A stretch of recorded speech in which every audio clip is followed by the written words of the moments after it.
안녕하세요. 저는 딸 하나랑 아들 하나 두고 있는 60 넘은 여자입니다. 얼마 전 환갑이라고 자식들이랑 같이 제주도 여행에 다녀왔는데 제 인생에서 가장 값지고 즐거운 여행이 아니었나 싶습니다.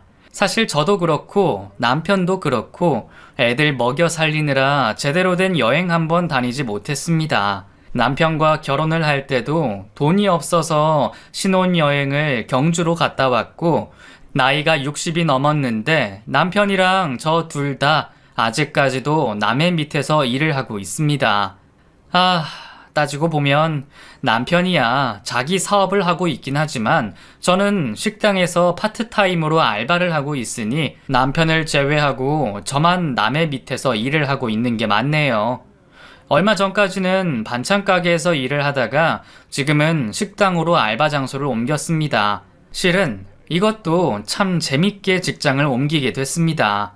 제가 40 후반까지는 직장에서 일을 하다가 50이 넘어가면서 회사 사정도 안 좋아지고 사장님이 더 이상은 안 되겠다며 아무래도 폐업을 해야겠다길래 직원들에게 퇴직금을 주고 결국 폐업을 하고 말았거든요.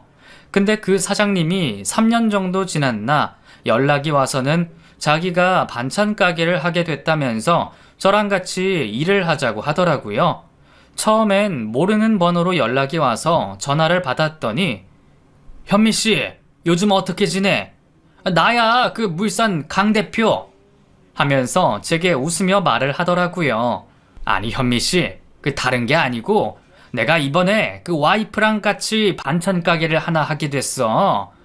근데 이게 규모가 좀 큰데 직원이 필요해. 근데 모르는 사람보다 아는 사람이 나와서 현미 씨한테 전화한 거야.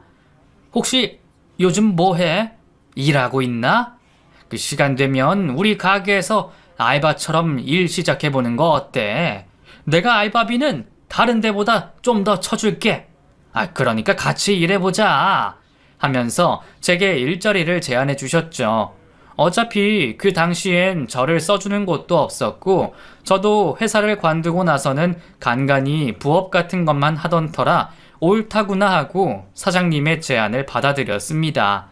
그렇게 처음으로 파트타임이라는 걸 반찬 가게에서 하게 됐고 사장님의 가게가 확장되면서 식당을 오픈하신다길래 거기 매니저로 근무를 하게 됐습니다. 그 당시 제 나이가 56쯤이었나. 그 나이대에도 일을 할 수 있다는 건 축복이라고 생각했는데 제 생각과는 달리 주변의 시선이 곱지만은 않았습니다. 제가 1년에 한 번씩 고등학교 동창 모임에도 나가고 전 회사에서 일하던 사람들과 사이가 좋아서 주기적으로 만남을 가지곤 하는데 그 사람들이 하는 말이 아직도 일을 한다고? 야, 너도 이제 쉬어야지. 나이가 60이 다 돼가는데 자식들 결혼 안 했어? 그놈들이 불효자네. 평생을 부모가 고생해서 키워줬는데 엄마가 60이 다 됐는데 아직도 결혼을 안 하고 엄마를 일을 하게 만들어? 너도 몸 생각해야 돼. 평생 청춘일 것 같지? 금방 60이고 금방 70이다.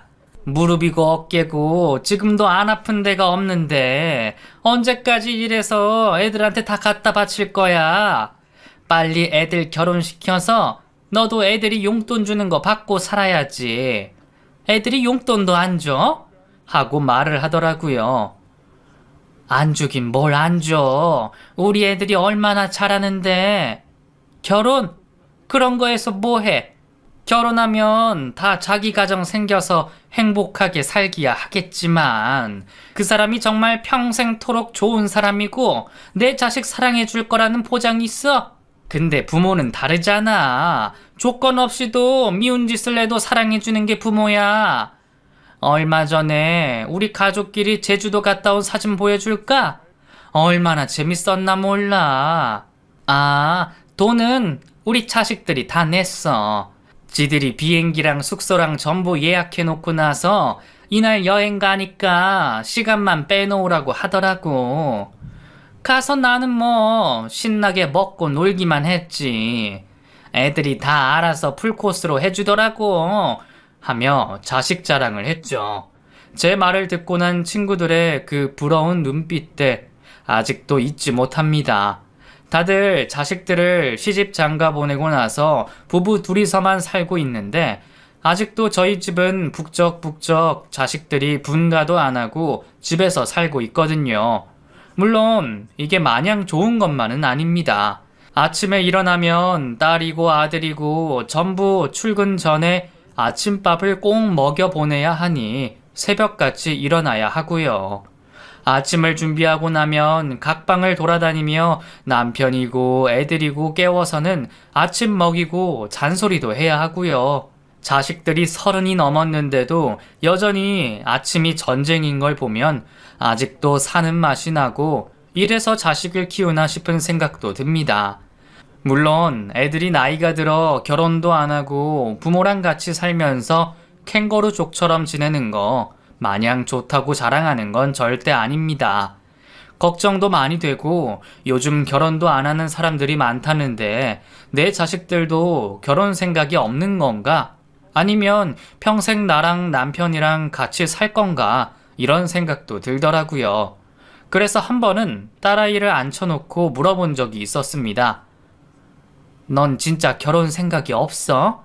너도 이제 나이가 30이 넘었는데 언제까지 엄마랑 살 건데? 엄마, 내가 결혼했으면 좋겠어? 그런 일을 당하고도 또 결혼 얘기가 나와? 진짜 내가 못 산다, 못 살아. 됐어, 엄마. 난 당분간 결혼 생각은 없고 어쩌면 결혼할 생각이 없을지도 모르겠다. 나 말고 오빠한테나 먼저 하라 그래. 오빠 돈도 잘 벌고 직장도 좋잖아. 여자친구 없대? 어? 엄마, 오빠한테 물어본 적 있어? 하고 짜증부터 내더라고요. 그럴 만도 한 것이 사실 제 딸이 몇 해 전 결혼까지 준비했던 남자친구가 있었는데 제가 많이 부족해서, 아니 저희 집이 많이 부족해서 파혼을 하고 말았습니다. 그 상처가 아직도 남아있는 건지 아니면 정말 그냥 하는 소리인지 잘은 모르겠습니다. 실은 저희 집이 화목하긴 하지만 넉넉한 집은 아닙니다. 남편은 중학교 때부터 기술을 배워서 지금은 어릴 적부터 친구였던 동창과 가구 공장을 작게 하고 있습니다. 일찍부터 기술을 배우다 보니 고등학교를 가지 못했지만 그래도 손기술 하나는 끝내줘서 나이가 많은데도 불구하고 아직도 단골들이 공장까지 찾아와서는 사람들을 소개시켜주고 여기저기 거래처까지 뚫어주면서 사업을 이어가고 있습니다. 저희 집 얘기를 간략하게 했지만 정말 그냥 남들처럼 평범한 집안입니다. 부자도 아니고 그렇다고 해서 대단한 사업을 하는 것도 아니고 그냥 하루하루 벌어먹고 사는 평범한 사람들이죠. 이런 평범함이 행복하고 화목한 가정을 만들 수도 있지만 한번 그 일을 겪고 난 뒤로는 자식들에게 제대로 해주지 못한 점이 자꾸 마음에 걸리고 그냥 남들처럼 키우면 된다고 생각했는데 또 그게 마음처럼 쉽지 않아서 괜히 애들을 낳아서 내가 얘네들을 고생시키나 이런 생각도 많이 했었습니다. 실은 저희 딸이 몇 해 전 파혼을 한 것도 전부 제 탓인 것만 같습니다. 처음 딸이 연애를 한다고 했을 때 솔직히 조금 움찔했습니다. 딸은 당시 직장인이었고 남자친구는 임용고시를 준비하는 취업준비생이었거든요. 제게 사진을 보여주면서 엄마, 이 남자 어때? 인상 괜찮지? 임용고시 준비하고 있는데 이 사람이 나 엄청 좋아한다? 그냥 남자친구 사귀고 싶어서 소개팅으로 나갔는데 나한테 첫눈에 반했대. 솔직히 난 별로였거든. 근데 계속 나 좋다고 따라다니니까 나도 홀랑 넘어가더라고. 그래서 지금 사귄 지 한 달 넘었나? 그 정도 된 것 같아. 그래? 뭐 너 좋다면이야 다행인데 취업준비생이면 돈을 하나도 못 벌잖아. 괜찮겠어? 아무래도 네가 좀 부담스럽지 않아? 맞아. 나도 처음엔 그게 좀 고민이었는데 뭐 얘기 나눠보니까 집도 좀 사는 것 같고 부모님이 지원도 좀 해주신대. 그래서 나한테 그런 걸로 부담 갖지 말라고 하더라고. 얘네 부모님 좀 사나 봐. 한 달에 용돈을 100만 원씩 보내주신다는데? 대학 교수라나 뭐라나 유명한 사람인가 봐. 인터넷에 검색하면 나온대. 한번 해볼까? 궁금하지 않아? 하고 신이 나서 말을 하더라고요. 뭐 어차피 연애일 뿐이고 둘 다 나이가 어리니 진지한 사이는 아닌 것 같아서 그냥 예쁘게 만나라고 했습니다. 그런데 생각보다 연애가 길어졌고 제 딸의 남자친구는 몇 번의 시험 낙방 끝에 임용고시에 합격하면서 선생님이라는 직업을 갖게 됐죠. 물론 그 사이 제 딸이 뒷바라지를 참 열심히 했습니다. 연애인데 저렇게까지 한다고? 얘가 혹시 이 남자랑 결혼 생각까지 할 건가?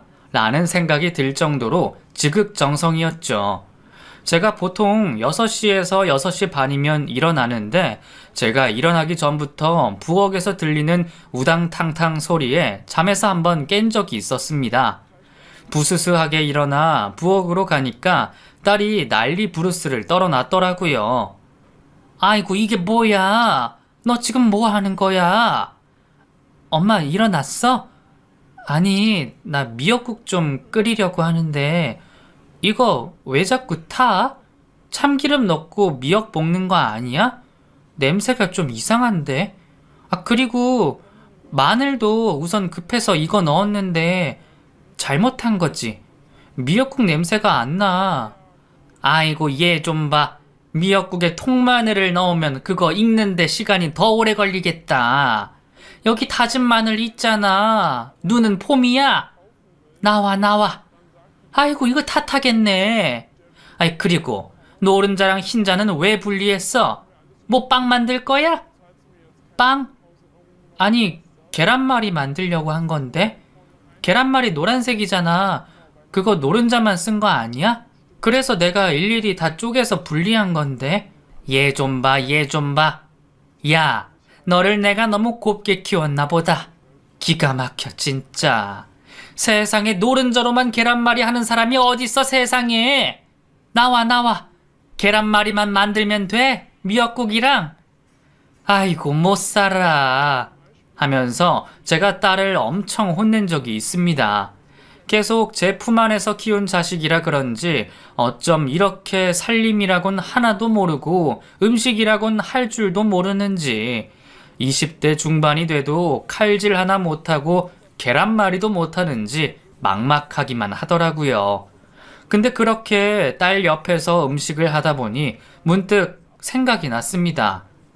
근데 네가 웬일이야? 20살이 넘어서 아침에 절대 못 일어나던 애가 새벽부터 일어나서 음식을 다 하고? 엄마, 그게 오늘 남자친구 생일이거든. 남자친구가 내가 해준 밥을 먹고 싶다잖아.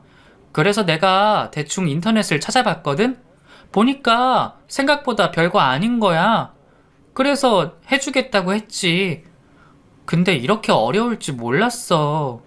나 진짜 요리는 젬병인가 봐. 진짜 못하겠어. 엄만 이걸 어떻게 그동안 계속했어? 아휴, 못해. 하고 말을 하더라고요. 그 말을 들으니 기가 막혔습니다. 아이고 참나. 너는 엄마 아버지 생일 때는 미역국 한 번 안 끓이던 애가 남자친구 생일이라니까 미역국을 끓여? 열려 납셨어. 너 이런 식이면 진짜 서운해. 다음에 엄마 생일 때 어떻게 하나 두고 볼 거야. 하고 투덜거리며 농담 반 진담 반으로 딸의 남자친구 음식을 해줬습니다. 그렇게 출근 전부터 투닥투닥 하고는 아침을 먹여 도시락을 싸서 출근을 보냈는데 이상하리만큼 마음이 심란하더라고요. 언젠간 결혼을 할 거고 언젠간 제 곁을 떠날 딸아이인데 왜 그리도 아직 애 같고 못해준 것만 생각나고 그냥 뭔가 그날은 울컥해서 하루 종일 심란했던 기억이 납니다. 그렇게 저도 일을 나가고 남편도 보내고 아들도 보내고 나니까 집이 텅 비어서 그런지 더 마음이 울적해서 일부러 가게도 일찍 나가서 사람들과 어울렸던 기억이 나네요. 그렇게 제 딸은 남자친구에게 지극정성이었습니다. 분명 남자가 좋다고 해서 사귀게 됐다고 했는데 항상 무언가를 하고 노력하는 쪽이 제 딸인 것 같다는 생각이 들었고, 대체 어떤 놈이길래 이렇게 내 딸을 안달복달하게 하는지 궁금해질 지경이더군요. 그렇게 3년쯤 지났을까? 하루는 딸이 먼저 제게 얘기를 꺼냈습니다. 엄마, 현준이가 엄마랑 식사 한번 같이 하고 싶다는데 어때? 아빠는 주말보다는 평일이 낫겠지? 그럼 금요일 저녁으로 할까? 하고 약속을 잡자더라고요. 밥을 먹자고? 갑자기 왜? 하고 물었더니 엄마, 나도 이제 30이야. 결혼해야지. 현준이가 우리 부모님 먼저 만나 뵙고 싶대. 그러니까 엄마 아빠 현준이 만나기 전에 옷도 한 벌 쫙 사입고 우리 우아하게 만나서 잘난 척 좀 하자고. 응? 아빠가 주말이 바쁘니까 금요일 저녁으로 한다? 다음 주 괜찮지? 하고 말을 하는 겁니다. 이제 30이 된 딸이 벌써 결혼이라니 좀 놀랍기도 했고, 남자친구는 이제 막 취직을 해서 모아둔 돈도 별로 없을 텐데 뭘 믿고 결혼을 하려는 건지 좀 당황스럽기도 했습니다. 그리고 혹시나 하는 마음도 들었죠. 너 왜 이렇게 결혼을 재촉하는 건데? 설마 아니지? 어? 뭐가? 재촉은 아니고 그냥 나이도 있고 오래 만났으니까 밥 한 번 먹자는 거지. 뭐가 아니... 아, 엄마, 설마 나 애기 생겼을까봐 그런 거야? 아니야. 진짜 그런 거 아니야. 너무 부담 갖지 마, 엄마. 그냥 정말 밥 한 번 먹는 거야.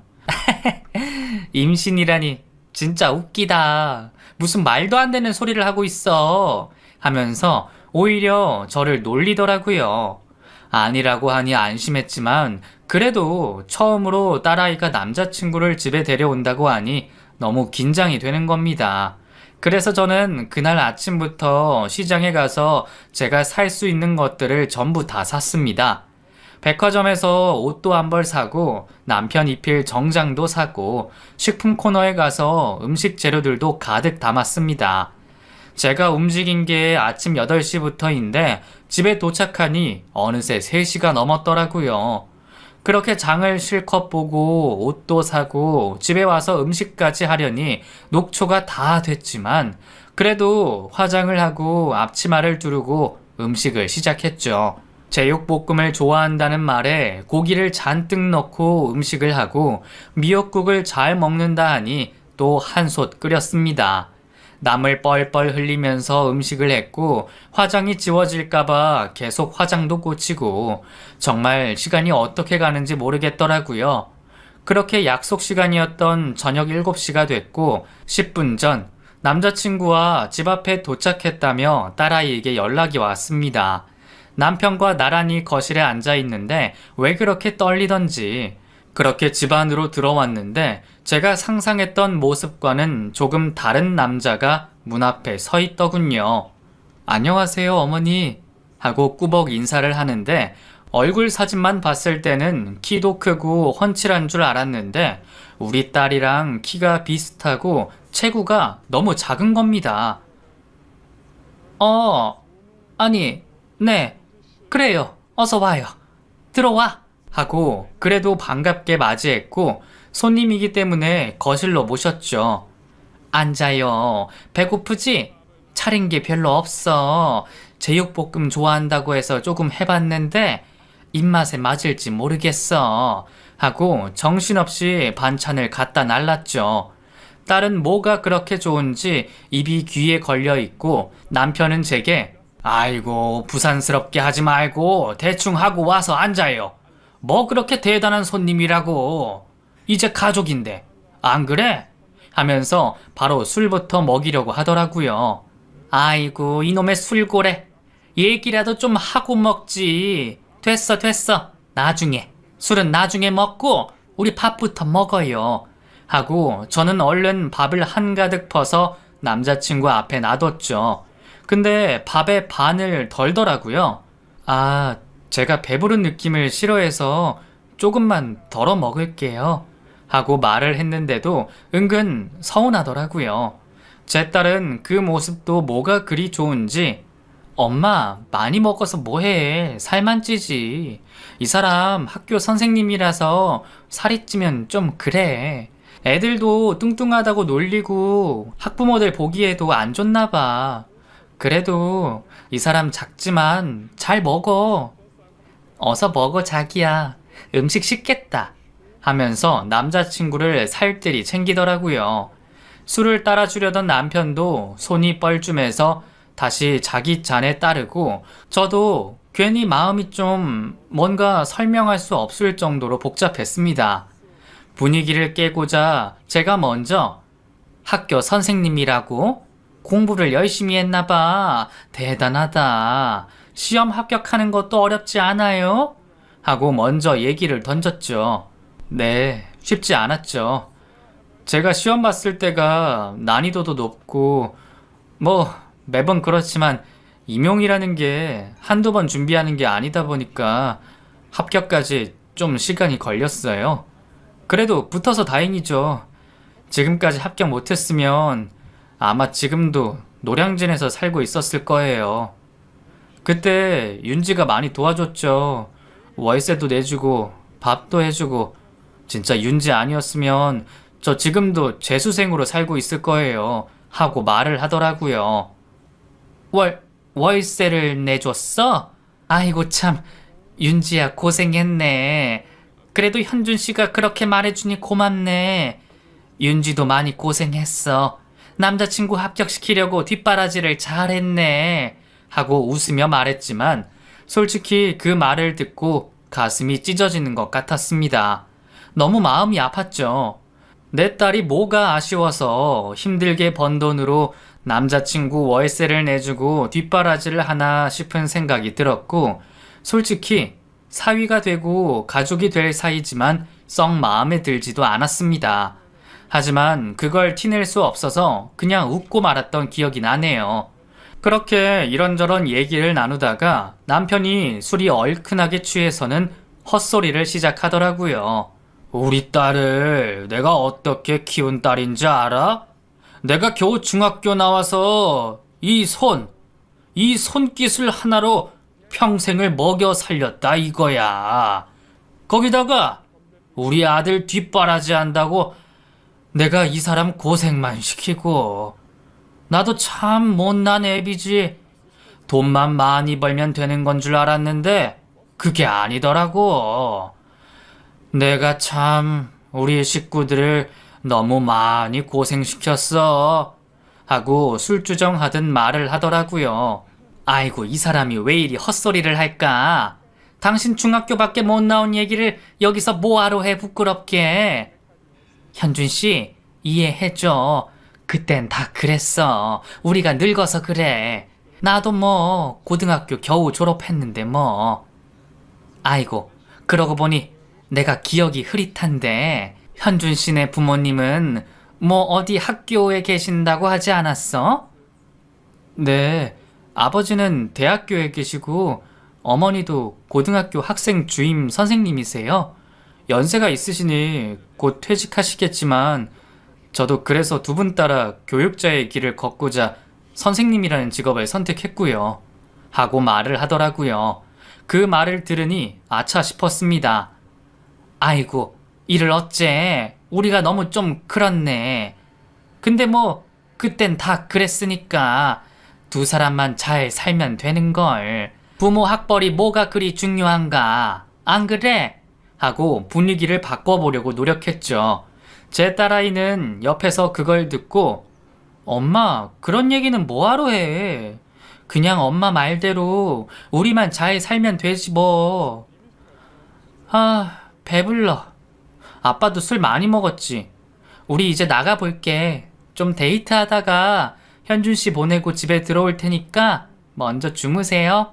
하고 자리를 털고 일어나더라고요. 그렇게 딸아이와 남자친구가 떠나고 나서 남편과 상을 정리하며 우리가 괜히 얘기를 했나봐.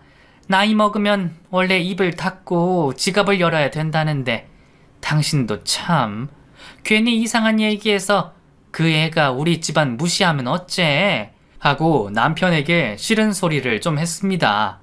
남편은 그 말을 듣고는 아이고 그런 걸로 싫어할 사람이면 결혼은 어떻게 해? 부모들 학력이 뭐가 그렇게 중요해? 자기들끼리 사랑하고 잘 살면 되는 거지. 당신도 너무 선입견 가지지 말어. 체구도 작고 좀 깐깐해 보이긴 하는데 그런 거 다 옛날 말이야. 그래도 공부 좀 한 사람이고 직업이 선생님이면 직장 이직 걱정 안 하고 정년만 생각하고 연금 생각하면서 살 수 있잖아. 윤지한테는 너무너무 잘 된 거지 뭐. 윤지야말로 전문대 나와가지고 결혼을 학교 선생이랑 하는 거면 땡 잡은 거 아니여? 그놈이 헤어지자고 하지 말아야 할 텐데 우리가 윤지한테 해준 건 없지만 시집은 잘 가게 도와줘야 할 거 아니야. 괜히 그놈이랑 헤어지면 윤지 울고 불고 에휴 그런 거 생각만 해도 마음 아파 하고 말을 하더라고요. 성격도 좀 내성적인 것 같고 덩치도 작아서 썩 마음에 들진 않았지만 남편 말대로 직업도 좋고 우리 딸보다 정년이 보장되는 일도 하고 있고 제 본심으로는 어디 가서 그래도 사위가 선생님이라고 하면 사위 잘 얻었다는 말 들을 수 있고 저도 어깨가 으쓱해지는 부분도 조금은 있을 거라 생각했습니다. 그리고 솔직히 저희 부부가 사위가 썩 마음에 안 든다고 해도 한 번밖에 안 만나봤고 앞으로 가족이 될 사이이니 당연히 정을 주는 게 맞다고 생각했죠. 그렇게 다행히 결혼 준비가 착착 진행되면서 저희 딸이 예비 사돈집에 인사를 다녀온 날이었습니다. 어찌나 궁금하던지 아무것도 모르는 제 딸이 빈손으로 가지 않았을지 옷을 이상한 걸 입지는 않았을지 아침부터 부산스럽게 딸을 깨워 이것저것 손에 들려보냈고 인사를 드리고 돌아온 딸의 얼굴을 보니 표정이 썩 좋아 보이진 않았습니다. 왜 그래? 시부모님이 뭐라고 하셨어? 아니, 좋으시지. 근데 결혼할 거 생각하니까 갑자기 좀 막막하네. 준비할 것도 많고 이런 게 메리지 블루 같은 건가? 엄마 아빠랑도 이제 자주 못 볼 생각하니까 좀 슬프고 오빠는 맨날 바빠서 얼굴도 보기 힘든데 내가 먼저 이렇게 결혼해도 되나 싶은 것도 있고 그냥 여러 가지로 마음이 좀 복잡한 것 같아. 엄마는 괜찮아? 내가 결혼해도? 하면서 생뚱맞은 소리를 하더라고요. 그럼 때가 되면 가야지. 엄마는 뭐 바라는 거 하나도 없어. 그냥 네가 현준이랑 안 싸우고 잘 지내고 행복하게 사는 거 그거 하나면 돼. 내가 뭐 바라는 게 있겠어. 안 그래? 하면서 딸을 위로해 줬습니다. 그치? 그거면 되는 거겠지? 주변 사람 같은 건 신경 안 써도 되는 거겠지? 하며 한숨을 쉬더라고요. 그때 딸에게 용기를 줬어야 되는 건데 이혼보다 파혼이 나은 거라고 파혼하는 거 그거 아무것도 아니라고 말을 해줬어야 됐는데 딸의 얘기를 그냥 웃어넘긴 것이 이렇게 평생 한이 될 거라곤 생각도 못했습니다. 사건의 시작은 상견례 날이었습니다. 결혼식 준비는 마치고 식을 올리기 2달 전 상견례 날짜가 잡혔습니다. 이상하게 조금 많이 늦었다는 생각이 들긴 했습니다. 보통 상견례를 하고 나서 결혼식 준비를 하는데 저희 딸아이 부부는 결혼 준비를 모두 마치고 상견례를 하니 저는 딸아이 시댁 쪽과도 상의가 된 거라고 생각했고 그동안도 별 말이 없길래 알아서 잘 준비하겠거니 했죠. 사돈 쪽과 저희 집이 거리가 좀 먼데 그쪽에 괜찮은 한정식 집이 있다고 해서 저희 식구가 그쪽으로 가기로 했고 저희 큰아들은 그날 일이 있어서 참석을 할 수 있을지 없을지 모르겠다며 시간이 되면 오겠다고 말을 전하고는 아침 일찍 집을 나섰습니다. 평소 우애가 좋은 편이라 거짓말은 아니고 시간이 되면 오겠지 싶었고 부랴부랴 준비를 해서 한정식 집에 도착을 했죠. 그렇게 저희가 먼저 도착해서 사위네 식구들을 기다리고 있었습니다. 10분쯤 지났을까 딸아이가 밖으로 나갔다 오겠다고 하더군요. 시부모님 도착하셨대. 모시고 올게. 잠깐만 기다려줘. 하고 밖으로 나가더군요. 긴장되는 마음으로 저희 두 사람도 자리에서 일어났습니다. 그렇게 방 문이 열리면서 사돈 내외분이 들어오셨습니다. 저는 허리를 숙여 인사를 했고 남편 역시 허리 숙여 인사했습니다. 그런데 저희를 보며 인사는커녕 악수하려고 손도 안 내미시더라고요. 첫 만남이라 좀 그런가 생각했지만 차가운 표정을 보고 분위기가 심상치 않음을 느꼈습니다. 먼저 입을 뗀 건 안사돈 쪽이었습니다. 먼 곳에서 오시느라 고생하셨습니다. 그래도 결혼 전인데 상견례는 해야죠. 하고 냉담하게 말씀하시더라고요. 아닙니다. 저희가 처음이라 많이 어색하고 긴장이 되네요. 혹시나 많이 부족하더라도 이해 좀 해주시기 바랍니다. 하고 겸손하게 말했죠. 그런데 돌아오는 대답이 아주 가관이었습니다. 부족하긴 하죠. 그것도 아주 많이요. 하고 말을 하시더라고요. 처음엔 제가 잘못 들은 줄 알았습니다. 저도 놀라서 네? 하고 되물며 딸을 쳐다봤더니 딸은 고개를 푹 숙이고 있더라고요. 그런데 그 시어머니라는 사람은 고개를 빳빳이 들고 많이 부족하다고요. 솔직히 그렇지 않습니까? 윤지 착하고 좋은 애라는 거 압니다. 어릴 때 우리 애 만나서 연애도 오래 했고 우리 애 말 들어보면 시험 준비하는 동안 뒷바라지를 많이 해줬다고 하더라고요.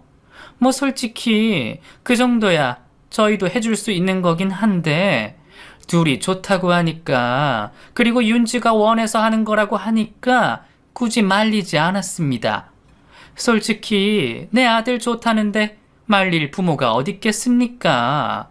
뭐 옛날이야 둘이 너무 좋아도 집안이 안 맞으면 도시락 싸들고 다니면서 말렸겠지만 만난 지 얼마 안 되기도 했고 두 사람이 나이가 어리고 연애를 하고 있으니 굳이 왜 말려야 되나? 이런 생각이 들었던 것도 사실이죠. 근데 제 생각이 틀렸던 것 같습니다. 어른들이 왜 아들을 말릴 때 도시락 싸들고 따라다니면서 말렸는지 그제야 이해가 가더군요. 솔직히 결혼까지 한다고 할 줄은 몰랐습니다. 우리 아들이 좀 순하고 착해요. 어릴 때부터 공부에 소질이 있기도 했고 공부만 시켜서 그런지 여자라고는 곁에 둔 적 없이 살았습니다. 그런데 사귄 여자가 참 말을 말아야겠네요.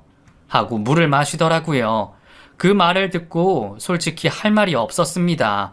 뭐라고 말해야 할지도 모르겠고 우리 딸이 이 자리에 오기까지 얼마나 큰 고통을 당했을지 생각만 해도 눈물이 나더라고요. 근데 저와 다르게 남편은 욱했는지 저기 말이 좀 심하네요. 이럴 거면 대체 상견례는 왜 하자고 한 겁니까? 사람 기분 잡치게 하려고 그래요?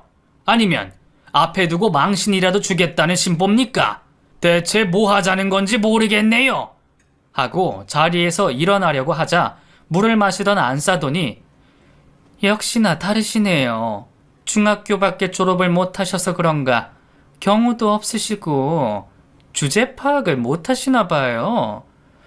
우리 아들한테 아니면 윤지한테 들으셨는진 모르겠지만 지식이 있는 사람들은 이런 상황에서도 그렇게 대처하지 않습니다.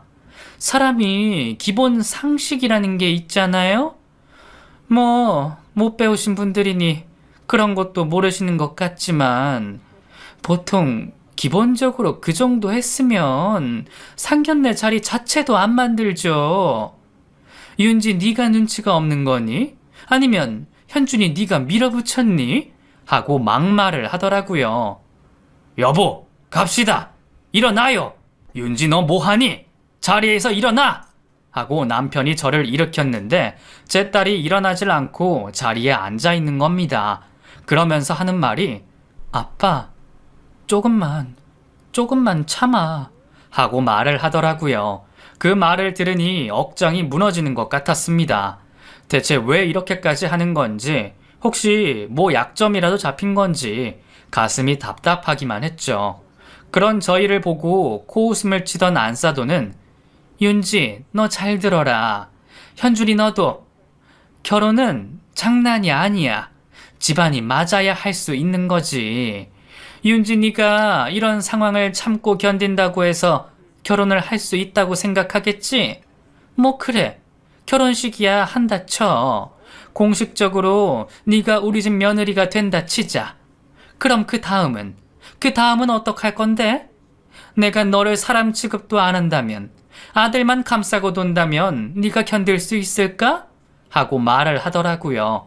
저는 그 말을 듣고 조심스럽게 대체 우리 윤지를 왜 그렇게 반대하시는 건지 궁금합니다.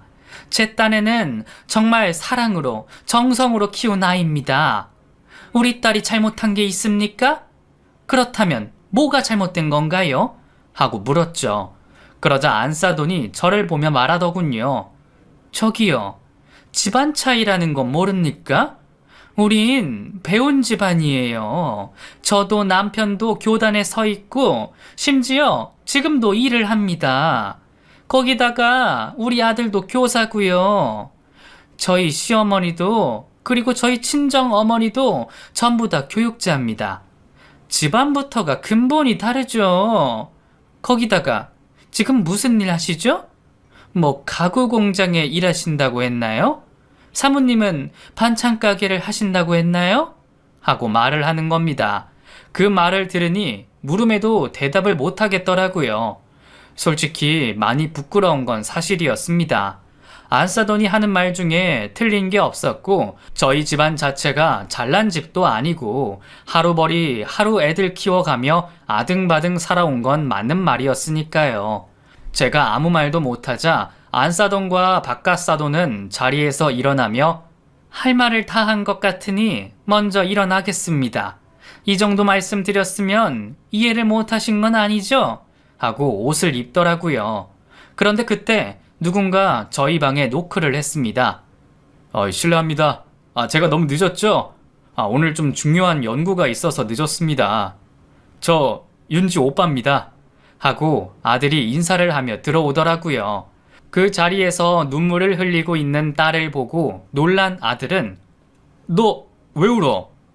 이게 지금 무슨 상황이죠? 하고 저희에게 묻더라고요. 근데 참 저도 바보 같은 것이 아들을 보니 갑자기 눈물이 터져버린 겁니다. 윤호야, 어쩌냐? 엄마 속상해서 어째? 하고 저는 그 자리에서 울어버렸고, 남편은 그런 제 모습을 보고 뭘 울고 그래? 갑시다. 윤호야, 너도 가자. 윤지 결혼은 없던 걸로 하기로 했다. 집안 수준이 안 맞아서 안 되겠다더라. 참나, 뭐 이런 경우가 다 있냐? 진짜 사람이 저렇게 살면 안 되지. 이게 무슨 경우냐 정말. 하고 한숨을 푹 쉬더라고요. 아들은 그 말을 듣고 집안 수준이 안 맞아요? 저 실례지만 그게 무슨 말입니까? 집안 수준이 맞지 않다뇨? 하고 묻더라고요. 그러자 안사돈이 했던 말을 또 해야 합니까?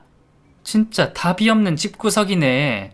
저기요, 우리 집은 전부 교육자 집안이라고요. 그 집이랑은 근본이 달라요. 저와 제 남편도 교육자고 저희 아들도 교사예요. 근데 그쪽 집안은 참나, 어디 감히 중졸 집안이 우리 집 아들을 넘봐요 넘보길. 내가 그 속 모를 줄 알아요? 교사 사위 두고 여기저기 자랑하고 다니려고 하는 거잖아요. 안 그래? 하고 말을 하는 겁니다. 그러자 저희 아들이 웃으면서 저기요, 그렇게 학벌 따지는 거 좀 웃기지 않나요? 그렇게 치면 저도 어디 가서 밀리지 않습니다. 엄마, 아버지, 그런 건 자랑하라고 내가 학교 다니는 건데 나 서울대 박사인 건 왜 말 안 해? 하고 말을 하는 겁니다. 그러자 사돈이 고개를 들며 서울대 박사요? 그 집안에 박사가 있어요? 하고 놀라더라고요. 네, 그게 전데요. 말씀하신 것처럼 중졸인 저희 아버지와 고졸인 저희 어머니가 열심히 고생하셔서 저 박사 만들어 주셨습니다. 그 집이랑 애초부터 근본이 다른 건 맞네요. 그쪽 집이야 넉넉하고 조부들까지 전부 교사 집안이라 했으니 틀에 박혀 살면서 교사라는 직업만 바라봤겠죠. 교사가 못 되면 실패한 인생이라고 생각했을 테니까요. 그러니까 재능도 없는 아들한테 교사가 돼야 된다고 주문처럼 입력시키니 재수, 삼수, 사수를 하면서 교사 아니면 다른 길이 없다고 생각했을 테니까요. 그러니까 얼굴이 저렇게 죽상이죠. 참 불쌍합니다. 정작 자기가 하고 싶은 일이 뭔지도 모르면서 꿈 없이 살아가는 거, 그게 얼마나 비참한지 부모가 알까요? 근데 저희 집은 다르죠. 저희 윤지, 자기가 하고 싶은 일이 회계 격리 쪽이라고 해서 공부도 잘하는 애가 일부러 전문대 들어가서 빨리 졸업하고 자격증 시험 합격했고요. 자기 대학 등록금 자기가 직접 벌어서 다닌 애입니다. 부모님한테 손 벌린 적 없고요. 물론 저도 마찬가지입니다. 제가 지금 박사 과정까지 오면서 제 힘으로 장학금 받고 알바하면서 연구 비용 받으면서 여기까지 왔습니다. 정말 제가 하고 싶은 일이고 하고 싶은 공부라 부모님한텐 손 벌리고 싶지 않았고 제 스스로 이뤄냈죠. 이런 경험 그쪽 아들이 해봤을 거라 생각합니까? 교사, 선생, 그게 뭐라고 그렇게 유난인지 모르겠네요. 진짜 근본 없는 집안이 어떤 집안인지 박사인 제가 하나씩 찝어드려야 아시겠어요? 제가 처음부터 상견례에 참석했어야 했는데 연구 때문에 늦어진 게 어쩌면 천만다행이네요. 제가 처음부터 상견례에 참석했다면 그쪽에서 입을 열자마자 이 상을 전부 엎어버렸을지도 모르니까요. 하고 말을 하더라고요. 그 말을 듣고 나서 아직도 저는 안사돈의 표정을 잊지 못합니다. 얼굴이 하얗게 질려서는 몇 대 맞은 것 같은 표정을 짓더라고요. 모든 사람들이 딸아이의 남자친구에게 시선이 꽂혔고 현준이라는 친구는 얼굴이 울그락불그락 하면서 밖으로 나가버렸습니다. 그렇게 제 딸은 꽤 긴 연애를 파혼으로 끝마쳤습니다. 결혼으로 이어졌다면 좋았을 것을 그러지 못했고 어쩌다 보니 저희 집안은 근본 없는 집안이 됐지만 그 뒤로 정말 놀라운 소식을 들었습니다. 1년이 조금 안 됐을 무렵이었죠. 딸아이는 퇴근을 하고 집으로 돌아와서는 엄마, 대박인 거 뭔지 알아? 그 나랑 파혼한 현준이 있잖아. 선생 관뒀대. 우울증이 엄청 심해져서 더 이상 일을 할 수가 없게 됐다나? 암튼 병원에 다니나 봐. 그게 그 정도인가? 그래도 꽤 힘들게 시험 붙어서 취직했거든. 하고 충격적인 소식을 전하더라고요. 밥을 먹던 아들은 걔 그럴 줄 알았어. 얼굴에 수심이 가득하더라. 불쌍한 새끼. 이제야 자기 현실을 알게 된 거지. 부모 그늘에서 살다가 도저히 자기가 견딜 수 없는 수준까지 간 거야. 하고 우적우적하며 밥을 밀어 넣더라고요. 저는 그 모습을 보고 웃음이 나서 아들의 머리를 쓰다듬었습니다. 기특한 내 새끼, 똑똑한 내 새끼. 어째 뱃속에서 이런 놈이 나왔을까? 기특한 놈. 하고 밥을 한 움큼 더 퍼줬던 기억이 나네요. 그 뒤로 저희 네 식구 이전보다 더 끈끈해졌습니다. 결혼이라는 단어가 제 딸 앞에선 금기어가 됐지만 때가 되면 좋은 짝이 나타날 거라 생각하고 있고 아들은 박사 졸업을 하고 지금 대한민국에서 아니 세계에서도 알아주는 연구소에서 일을 하며 나라 발전에 힘쓰고 있습니다. 물론 제가 잘한 건 없습니다. 다 저희 자식들이 부지런하고 꿈이 있었기에 이뤄낸 성과들이죠. 만약 현준이라는 그 친구와 결혼이 성사됐다면 저희 딸 인생이 달라졌을까요? 지금보다 더 행복했을까요? 라는 생각을 가끔은 합니다만 그건 역시 딸의 선택이기에 제가 결정할 수 있는 부분은 아니라 생각합니다. 다만 저는 부모로서 딸아이 앞에 그리고 자식에게 부끄럽지 않은 부모가 되지 않기 위해 오늘도 부지런히 일을 나갑니다. 한 푼이라도 더 벌어야 자식들에게 짐이 되지 않을 테니까요. 그럼 제 얘기는 여기서 마무리하도록 하겠습니다. 긴 사연 들어주셔서 감사합니다.